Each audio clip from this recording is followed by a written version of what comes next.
Seu Deus Pai, Criador dos céus e da terra. Vamos falar hoje de um assunto, não vamos falar em mensagem, mas vamos expor uma conversa de alerta para todos aqueles que estão na espera deste momento maravilhoso que estamos esperando, que é o arrebatamento da igreja, as coisas que ainda estão para acontecer. Nós vamos promover hoje uma conversa dentro deste assunto, no nome de Jesus. Amém. Então, como acabei de falar, não vamos hoje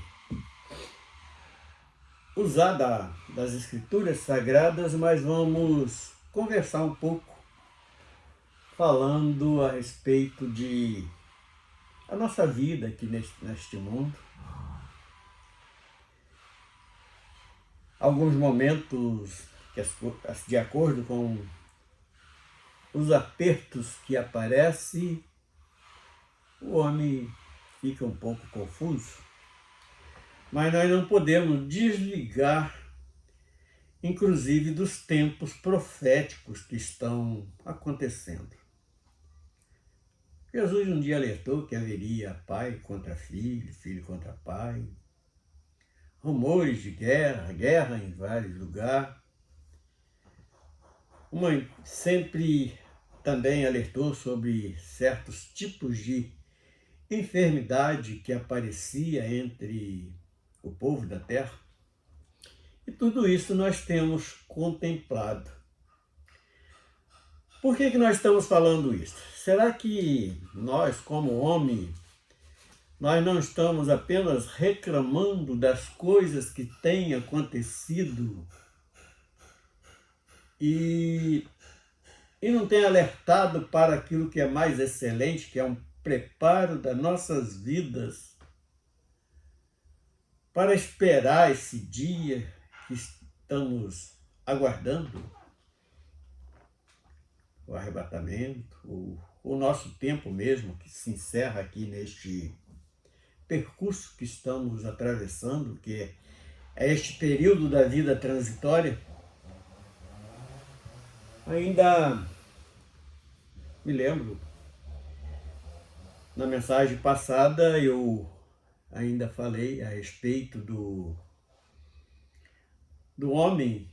Ele nasce da eternidade, que nasceu do projeto do Deus que é eterno. Ele entra neste período contábil, que é este período transitório, e volta para a eternidade. Seja ele condenado, ou seja ele salvo.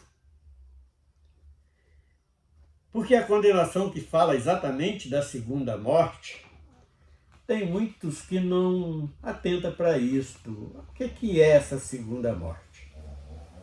Então, para entendermos um pouquinho mais, nós precisamos de meditar lá no original, que chama-se, essa segunda morte, ela é a destituição da graça. E nós falamos tanto em graça e mesmo assim tem gente que não consegue alcançar o que é esta graça. A palavra em si, ela já se explica, porque graça é de graça, não precisa pagar nada. Nós temos que ter uma sinceridade de conduta e de coração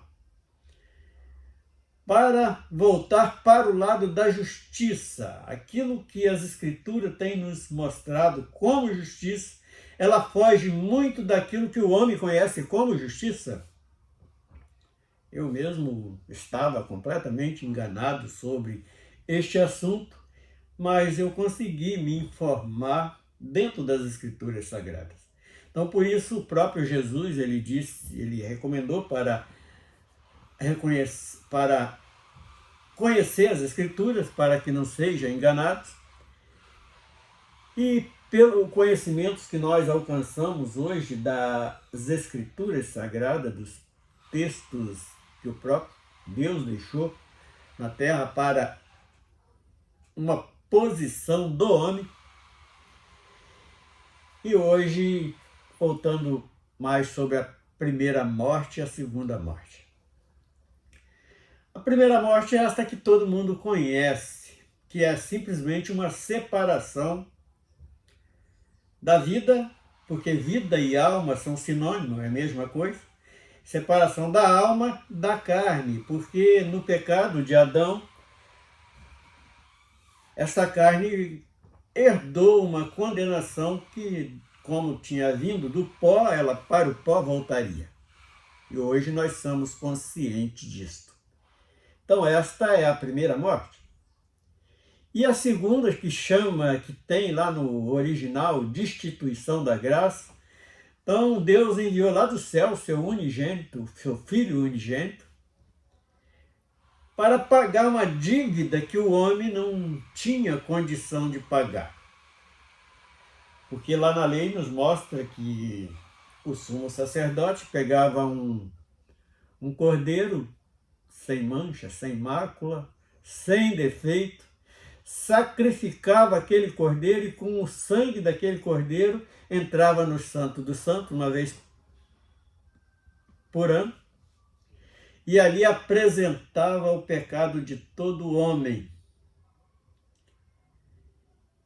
para que ele se justificasse. Mas só que tem que o homem tornava a pecar, não só fazia aquele ato e voltava para o pecado de novo. Então, na lei, que era este... E além de tudo, aquele cordeiro que era sacrificado, ele estava apontando para o cordeiro perfeito, que era o próprio Filho de Deus. E para justificar pecado tem que ser o sangue derramado de um justo, daquele que não cometeu pecado. E Jesus ele foi capaz de realizar esse feito, o que o homem não conseguiu por tantos anos, ganhando a oportunidade e não conseguiu.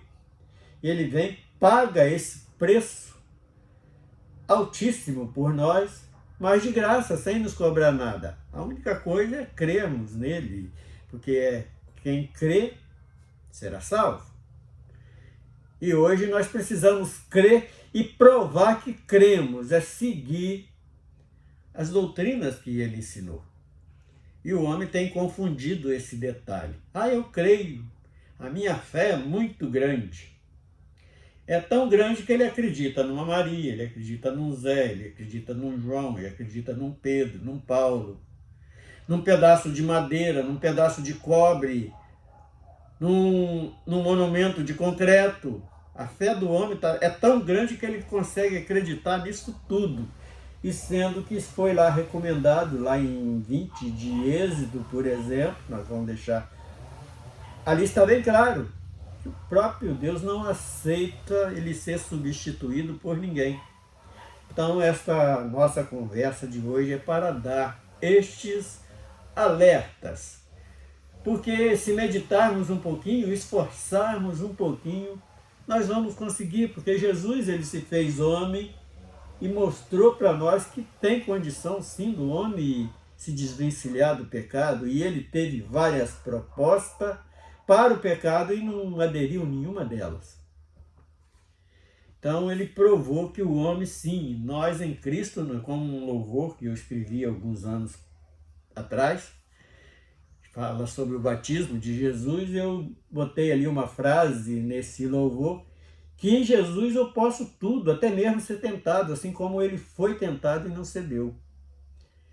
E nós, como homem, reconhecendo que somos fracos, por isso nós nos ocorremos o socorro através das orações, porque é um meio de santificação também, para estar buscando esta santificação, para no dia que nós chegarmos na presença do Rei, ali na festa do casamento do Cordeiro com a igreja, nós não estejamos trajando os vestes diferentes. As nossas vestes precisam ser vestes de santidade.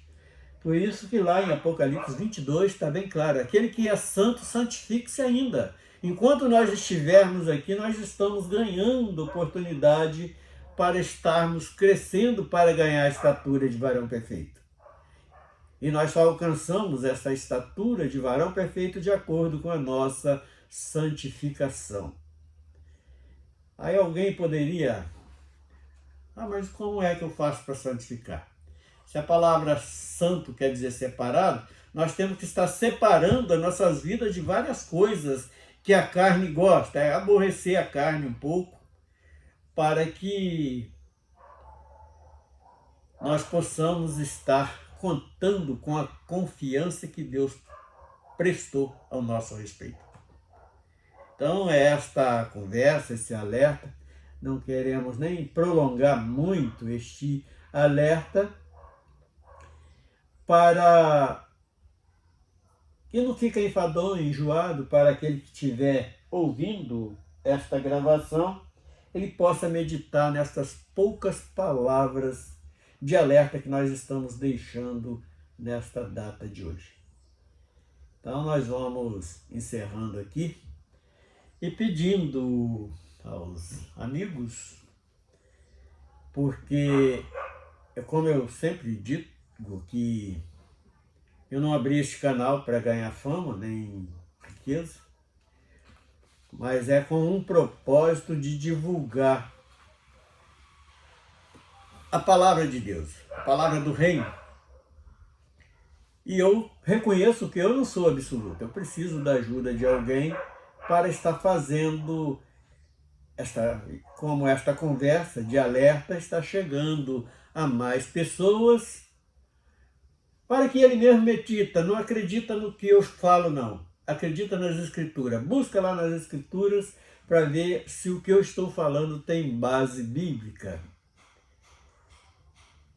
Ele está procurando, buscando se santificar, inclusive nos dons espirituais, buscar o discernimento de espírito para não ser enganado. Porque tem aí uma trilogia do mal aí porque a carne ela tem casado com a mentira, o pecado em si. E as ofertas das coisas terrenas que não têm lugar na glória dos céus.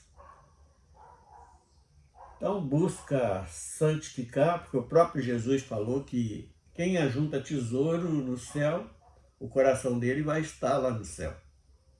Porque o coração do homem está onde está o tesouro, onde ele plantou, onde ele guardou esse tesouro. E o nosso tesouro ele tem que estar guardado lá no céu, porque é lá que precisa estar o nosso coração. Então esta é a palavra de hoje. Nós encerramos dando graças ao nome do nosso Deus Todo-Poderoso. Amém.